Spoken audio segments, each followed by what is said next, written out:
अन्न व औषध प्रशासन मंत्री नरहरी झिरवळ आपल्या सोबत आहेत। सर, गेल्या काही दिवसांपासून जर आपण बघितलं तर तुमच्या विभागाकडे प्रत्येकाचं लक्ष असलेलं बघायला मिळत आहे।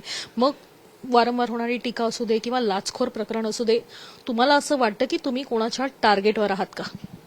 मला तरी असं कधी वाटणार नाही आणि वाटतही नाही का मी टार्गेटवर आहे। कारण हे सुरू कधीपासून झालं का जेव्हा इथं एसीबीनं धाड टाकली आणि त्या धाडीत प्रत्यक्ष रंगेहात पकडला गेला आणि त्या दिवसापासून ही मालिका थोडीशी पुढे यायला लागली। याचा अर्थ मुद्दाम होऊन मला कोणीतरी टार्गेट करता असं नाही, तर ते सत्यता ते प्रूव्ह झालं आणि त्या पद्धतीनं त्याचं सस्पेन्शन झालं, त्याला जेल झाली। त्याच्यानंतर आता पुढील कार्यवाही किंवा तपास प्रक्रिया सुरू आहे। त्याच्यानं माझ्यावर वैयक्तिकरित्या कोणाचा संशय असण्याचं काही काम नाही। अधिकारी वर्ग अशा संदर्भात पकडला गेलेला आहे, तर याच्या पुढे कशा संदर्भातली तुमची कारवाई असेल आणि तुम्ही आतापर्यंत काय कारवाई केली? कारण एसीबीने धाड टाकलेली आहे, त्या ठिकाणी आता सीसीटीव्ही वगैरे शोध जो आहे तो सुरू असलेला बघायला मिळतोय। ठीक आहे ना, आता कायदा आहे, कायदा कोणालाही सोडत नसतो।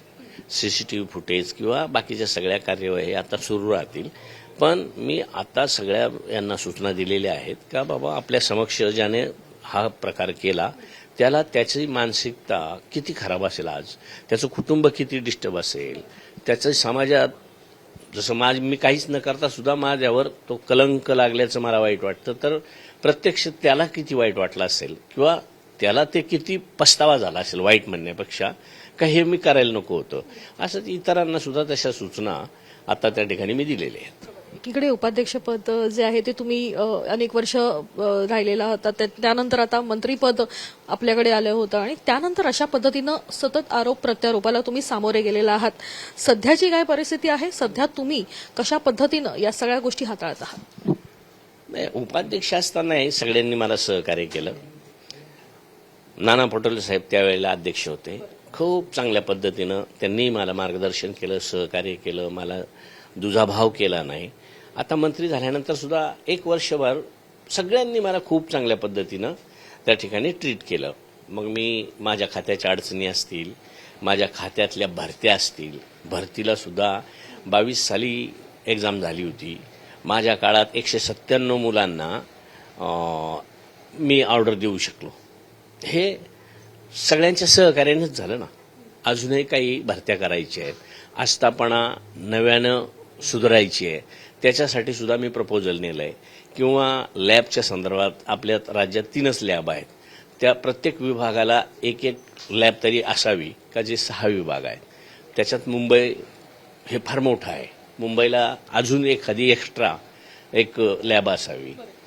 काही 2-3 ठिकाणी अर्धवट लॅबचं काम आहे, पुण्याचं असेल, नाशिकचं असेल, त्याच्या पूर्ततेसाठी सुद्धा खूप चांगल्या पद्धतीचं सहकार्य सगळ्या वरिष्ठांकडून त्या ठिकाणी होत असतं आणि करायचं आपल्याला करायचंय। खरं तर हा तुमचा एक मोटिव्ह आहे, पण दुसरीकडे जर आपण बघितलं तर तुम्ही गुटख्या संदर्भातली जी कारवाई केली, मगोका लावला, त्यामुळे तुम्ही कोणाच्या नजरेत आलेला आहात असं तुम्हाला वाटतंय का? कारण कारवाई जी आहे ती अगदी स्ट्रिक्ट केली होती तुम्ही।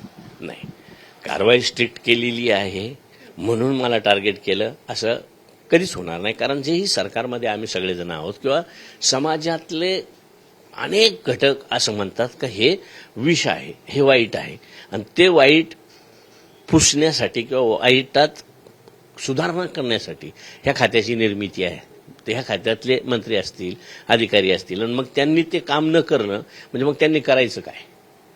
आणि ते केल्यावर मग मी टार्गेट झालो? अजिबात नाही।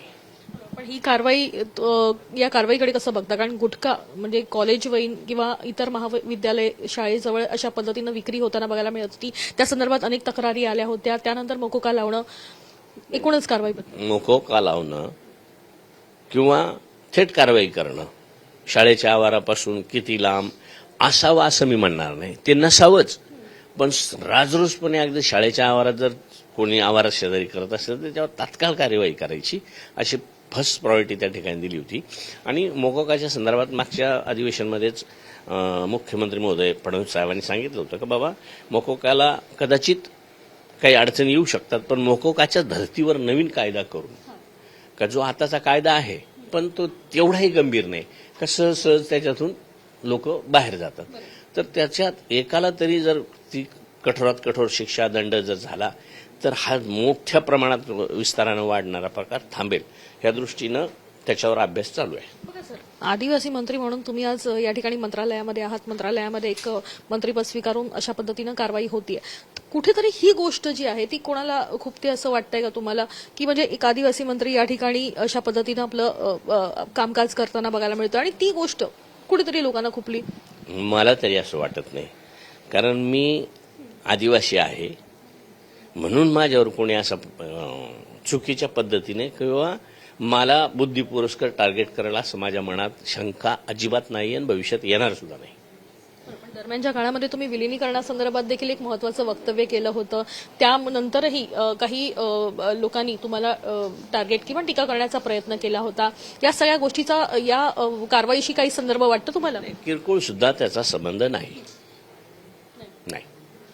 एक शेवटचा प्रश्न विचारते की जसं आपण बघतो की आता उद्यापासून अधिवेशन सुरू होतं, तर या अधिवेशन काळामध्ये अन्न आणि औषध प्रशासन विभागासंदर्भात काय तुम्हाला वाटतं की काय नियम केले पाहिजे, कशा पद्धतीनं यापुढे अशा पद्धतीनं टीका जी आहे ती या विभागाला सहन करता येऊ नये किंवा अशा पद्धतीने लाचखोरी प्रकरणी येऊ नये, यासाठी काय कायदा करावा असं अपेक्षित वाटतं तुम्हाला?